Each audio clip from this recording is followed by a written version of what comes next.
আজকের গুরুত্বপূর্ণ আঞ্চলিক সংবাদে সবাইকে জানাই স্বাগতম। আজ 22 আগস্ট শুক্রবার। আজকের সকালের বিশেষ বিশেষ খবর হলো, ছাত্রীকে যৌন নির্যাতনের অভিযোগে শালগঙ্গায় আটক গৃহশিক্ষক। পশ্চিম কাটিগড়ার সাপ্লাই গেটে শিশুসহ আটক হল 9 রোহিঙ্গা। এসসি পূর্বদের বৃত্তির দরখাস্ত আহ্বান। 21 আগস্টের মধ্যে দুর্গাপূজা কমিটিগুলোকে ব্যাংক অ্যাকাউন্ট নম্বর জমা দেওয়ার আহ্বান। রেল শহরে অবৈধ পার্কিংয়ের বিরুদ্ধে অভিযান বদরপুর পুলিশের। হাসপাতাল থেকে ছাড়া পেলেন ইসলামিক পণ্ডিত মাওলানা আহমেদ সাইদ গোবিন্দপুরী। ফার্মাসি থেকে নিষিদ্ধ কফ সিরাপ বাজেয়াপ্ত, হাইলাকান্দি পুলিশের মাদক বিরোধী অভিযান। এবং সর্বশেষ খবরটি হলো, সেপ্টেম্বরের শেষে 18 ঊর্ধ্বদের আর আধার কার্ড নয়, বললেন মুখ্যমন্ত্রী হিমন্ত।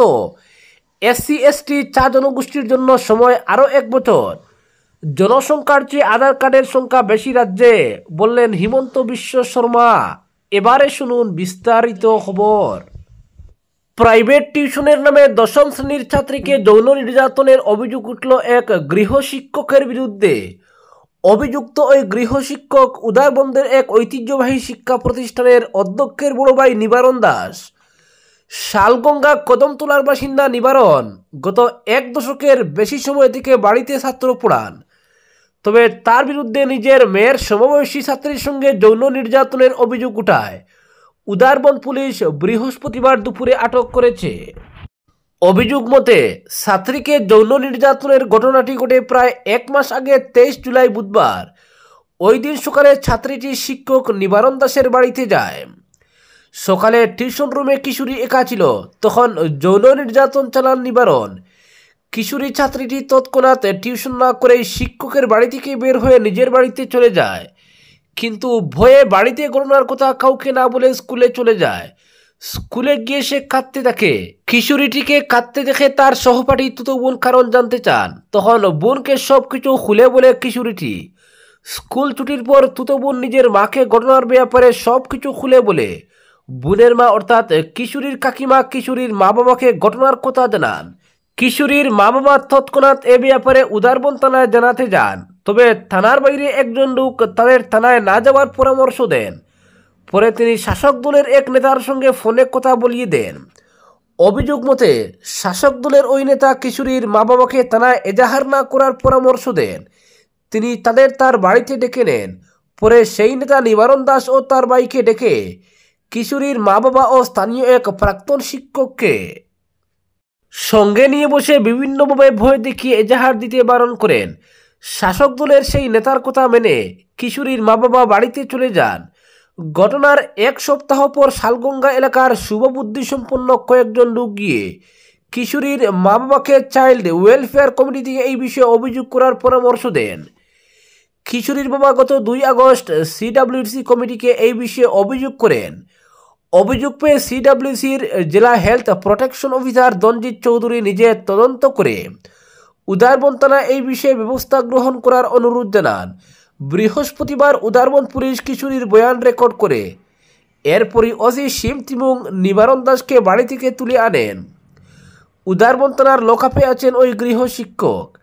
এদিকে নিবারণ দাস আটক হতেই শালগঙ্গা এলাকার অনেক ছাত্রী এই প্রতিবেদককে বলেন, এই শিক্ষক শুরু থেকে এভাবে ছাত্রীদের পড়ানোর বাহানা করে শরীরের বিভিন্ন জায়গায় হাত দেওয়ার চেষ্টা করতেন। তাই অনেক ছাত্রী এই শিক্ষকের কাছে পড়া ছেড়ে দিত। ভয়ে বা লজ্জায় কাউকে কিছু বলার সাহস পায়নি ছাত্রীরা। পরবর্তী খবর, পশ্চিম কাটিগড়ার সাপ্লাই গেটে শিশুসহ আটক হল 9 রোহিঙ্গা। পশ্চিম কাটিগড়ার 6 নম্বর জাতীয় সড়কের সাপ্লাই গেট এলাকায় বৃহস্পতিবার দুপুরে 5 শিশুসহ মোট 9 জন রোহিঙ্গা নাগরিক গুমরা পুলিশের হাতে ধরা পড়েছে।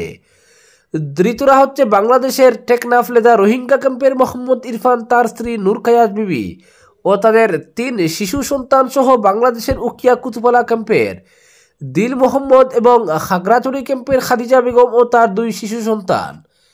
জানা গেছে এরা গত 3 বছর আগে পৃথক পৃথকভাবে আগরতলা ও মেঘালয় হয়ে ভারতে অবৈধভাবে প্রবেশ করেছিল। ভারত এসে এরা জম্মু, পাঞ্জাব ও দিল্লির বিভিন্ন জায়গায় শ্রমিকের কাজে লেগে যায়।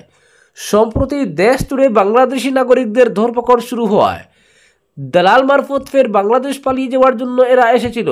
আটক এই 9 জনকে গত সোমবার বদরপুর স্টেশনে নামায় দালালরা। এখান থেকে কাঠিগড়ার ভেতরেই কোনো জায়গায় রেখে আজ একটি অটো দিয়ে 6 নম্বর যাত্রী সড়ক ধরে মেঘালয়ের উদ্দেশ্যে রওনা দেয়। দুপুর 2টা নাগাদ সাপ্লাই গেট এলাকার একটি লাইন হোটেলে নেমে তারা যখন খাবার খাচ্ছিল তখন তাদের কথাবার্তা শুনে স্থানীয়দের সন্দেহ হয়। খবর পাঠানো হয় গুমরা পুলিশ ইনভেস্টিগেশন সেন্টারে। তড়িঘড়ি দলবল নিয়ে আসেন এসআই পীযূষ কান্তি দাস। এদিকে পুলিশের গাড়ি আসার আজ পেয়ে দালাল সহ অটোটি মুহূর্তের মধ্যে প্রচণ্ড গতিতে মেঘালয়ের দিকে চলে যায়। ফলে হোটেলের ভেতরে থাকা রোহিঙ্গারা পুলিশের হাতে ধরা পড়তে বাধ্য হয়। পরে পুলিশ দল ধৃত রোহিঙ্গাদের গুমরায় নিয়ে আসে। শারীরিক পরীক্ষা করার পর বিকেলেই এদের শিলচর পাঠিয়ে দিয়েছে গুমরা পুলিশ। পরবর্তী খবর, 26 আগস্টের মধ্যে দুর্গাপূজা কমিটিগুলোকে ব্যাংক অ্যাকাউন্ট জমা দেওয়ার আহ্বান। রাজ্য সরকার এবছরও দুর্গাপূজা কমিটিগুলিকে আর্থিক সহায়তা প্রদান করার সিদ্ধান্ত নিয়েছে। এর পরিপ্রেক্ষিতে শ্রীভূমি শহরে কমপক্ষে 3 বছর দুর্গাপূজা সম্পন্ন করা পূজা কমিটির কর্মকর্তাদের আগামী 26 আগস্টের মধ্যে কমিটির নামে থাকা ব্যাংক অ্যাকাউন্ট নম্বর শ্রীভূমি পৌরসভা কার্যালয়ে জমা দিতে আহ্বান জানিয়েছেন পৌরসভার কার্যবাহী আধিকারিক। পরবর্তী খবর, এসসি পূর্বদের বৃত্তির দরখাস্ত আহ্বান। রাজ্যের অনুসূচিত জাতি এবং পিছপড়া শ্রেণীর কল্যাণ সঞ্চালক এক বিজ্ঞপ্তিতে সরকারি স্বীকৃতিপ্রাপ্ত সাহায্যপ্রাপ্ত প্রাদেশিকীকৃত মিডিল ও নিম্ন প্রাথমিক বিদ্যালয়গুলির প্রথম থেকে অষ্টম শ্রেণী পর্যন্ত তফসিলি ছাত্রছাত্রীদের জন্য প্রি ম্যাট্রিক স্কলারশিপের দরখাস্ত আহ্বান করেছেন। দরখাস্তের ফর্ম ওয়েবসাইট www.director.wsc.assam.gov.in থেকে সংগ্রহ করে পূরণ করতে হবে। দরখাস্ত নিজ নিজ শিক্ষা প্রতিষ্ঠানে আগামী 20 সেপ্টেম্বরের মধ্যে জমা দিতে হবে। শিক্ষা প্রতিষ্ঠানগুলির প্রধানরা আগামী 15 অক্টোবরের মধ্যে সংশ্লিষ্ট মহকুমা কল্যাণ আধিকারিকের কার্যালয়ে জমা দিতে হবে বলে হাইলাকান্দি মহকুমা কল্যাণ আধিকারিক এক বিজ্ঞপ্তিতে জানিয়েছেন। পরবর্তী খবর, রেল শহরে অবৈধ পার্কিংয়ের বিরুদ্ধে অভিযান বদরপুর পুলিশের। অবৈধ পার্কিংয়ের বিরুদ্ধে বৃহস্পতিবার সাঁড়াশি অভিযানে নেমেছে বদরপুর পুলিশ। এদিন বদরপুর পুলিশ বাজার এলাকায় অভিযান চালিয়ে রাস্তার দুপাশে অবৈধভাবে পার্কিং করা গাড়িগুলো থেকে জরিমানা আদায় করে।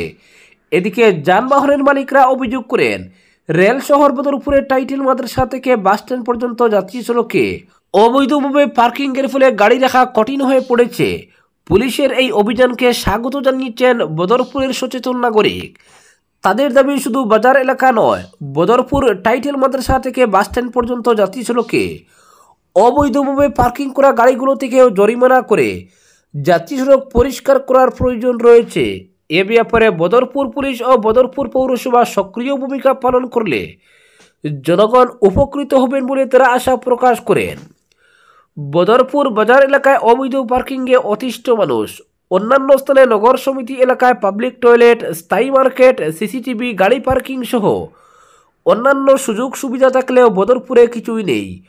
বদরপুর বাজারের স্টেশন রোডে দুই পাশে বাইক সহ পণ্যবাহী গাড়ির অবৈধ পার্কিংয়ে অতিষ্ঠ সাধারণ মানুষ। এই অভিযোগ অনেক পুরনো। প্রতিনিয়ত বদরপুর জংশন আসা যাওয়া করা দূরপাল্লার ট্রেনের যাত্রীদের অবৈধ পার্কিংয়ের ফলে যানজটে ফেসে থাকতে হচ্ছে। এছাড়াও জরুরিকালীন পরিষেবার সহ অন্যান্য বাহনও যানজটে আটকা পড়ে।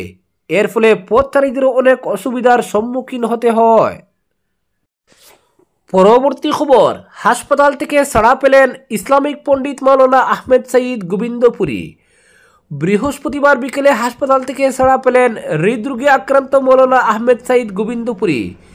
চিকিৎসকদের মতে হার্টের 3টি স্থান পুরো বন্ধ হয়ে যাওয়ায় হঠাৎ অসুস্থ হয়ে পড়েন তিনি। চিকিৎসকরা তৎক্ষণাৎভাবে হার্টের 3টি স্থানে স্ট্যান্ড বসিয়ে দেন, যার ফলে সুস্থ হয়ে ওঠেন গোবিন্দপুরী। গুয়াহাটির নেমকেয়ার হাসপাতালের ম্যানেজিং ডিরেক্টর হিতেশ বড়ুয়া এবং কার্ডিওলজি বিশেষজ্ঞ ডক্টর মনোয়ার হোসেনের উপস্থিতিতে হাসপাতাল থেকে ছুটি দেওয়া হয়। তবে চিকিৎসকরা তাকে কয়েকদিন বিশ্রামের পরামর্শ দিয়েছেন। হাসপাতাল থেকে ছাড়া পেয়ে মাওলানা আহমেদ সাঈদ গোবিন্দপুরী হাসপাতাল কর্তৃপক্ষ এবং চিকিৎসকদের প্রতি কৃতজ্ঞতা প্রকাশ করেন।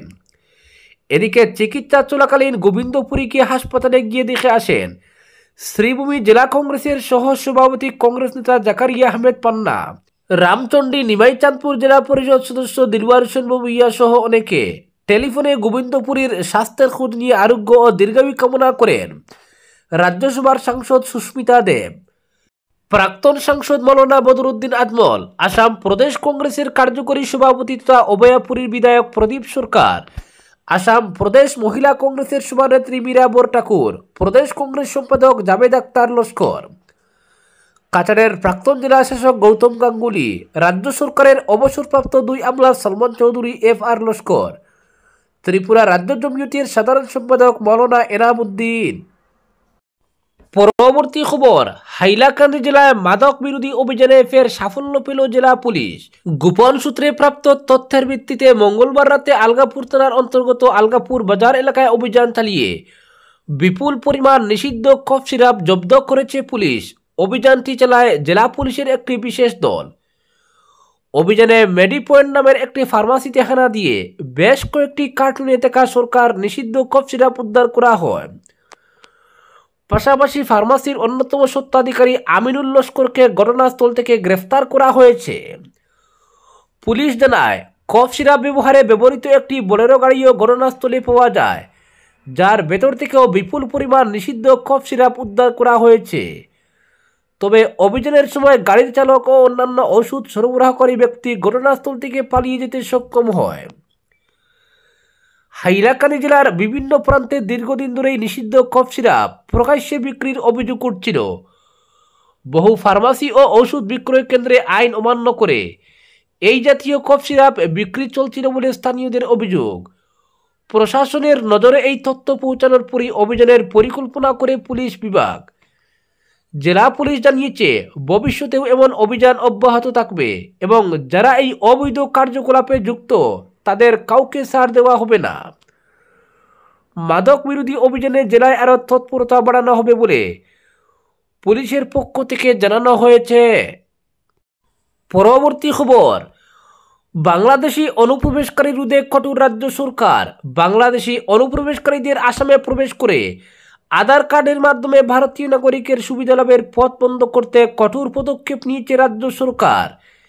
এবার থেকে আসামে 18 ঊর্ধ্বের কেউ আধার কার্ড পাবেন না। বৃহস্পতিবার মুখ্যমন্ত্রী হিমন্ত বিশ্ব শর্মার নেতৃত্বে রাজ্য ক্যাবিনেট এই গুরুত্বপূর্ণ পদক্ষেপ গ্রহণ করেছে। এদিন এক ক্যাবিনেট বৈঠকের পর এক সাংবাদিক সম্মেলনে আধার কার্ড নিয়ে সরকারের কঠোর সিদ্ধান্তের কথা জানিয়েছেন মুখ্যমন্ত্রী শর্মা। তিনি জানান, সেপ্টেম্বরের পর রাজ্যের 18 ঊর্ধ্বের কোনো নাগরিক আধার কার্ড পাবেন না। ফলে প্রকৃত নাগরিক যারা এখনও বিশেষ কোনো কারণে আধার কার্ড পাননি তাদের আধার কার্ডের আবেদনের জন্য 1 মাস সুযোগ রয়েছে। অক্টোবর মাসের প্রথম সপ্তাহ থেকে আধার কার্ড লাভের পথ বন্ধ করে দেওয়া হবে। তবে ST, SC ও 4 জনগোষ্ঠীর নাগরিকদের জন্য 1 বছরের সময় বেঁধে দেওয়া হয়েছে জানান মুখ্যমন্ত্রী। এর ফলে রাজ্যের ST, SC ও 4 জনগোষ্ঠীর লোক ছাড়া অন্য সকলের জন্য সেপ্টেম্বরের পর আধার কার্ডের আবেদনের পথ বন্ধ করে দেওয়া হবে। আধার কার্ড নিয়ে রাজ্য সরকার কেন এই কঠোর সিদ্ধান্ত নিল তার কারণ ব্যাখ্যা করে মুখ্যমন্ত্রী বলেন, রাজ্যের জনসংখ্যার চেয়ে আধার কার্ডের সংখ্যা বেশি। রাজ্যের 103% লোক আধার কার্ড বানিয়েছেন। অন্যদিকে ST, SC ও 4 জনগোষ্ঠীর মধ্যে 96% আধার কার্ড লাভ করেছেন। এই জনগোষ্ঠীর 4% লোকের আধার কার্ড বানানো বাকি রয়েছে, তাই তাদের জন্য 1 বছরের সময় দেওয়া হয়েছে। তারপর আসামে আধার কার্ডের জন্য আবেদন সম্পূর্ণ বন্ধ করে দেওয়া হবে। কেবল 18 বছর অনুর্ধ্বদের জন্য আধার কার্ডের আবেদন খোলা থাকবে। তারপর যদি কোনো বিশেষ ব্যক্তির আধার কার্ড বানানোর বাকি থাকে তবে ওই ব্যক্তিকে জেলা শাসকের কাছে আবেদন করতে হবে। জেলা শাসকই একমাত্র ভারতীয় নাগরিকত্ব যাচাই করে আধার কার্ডের ব্যবস্থা করে দিতে পারবেন জানান মুখ্যমন্ত্রী। আজকের বিশেষ সংবাদ এখানেই সমাপ্ত।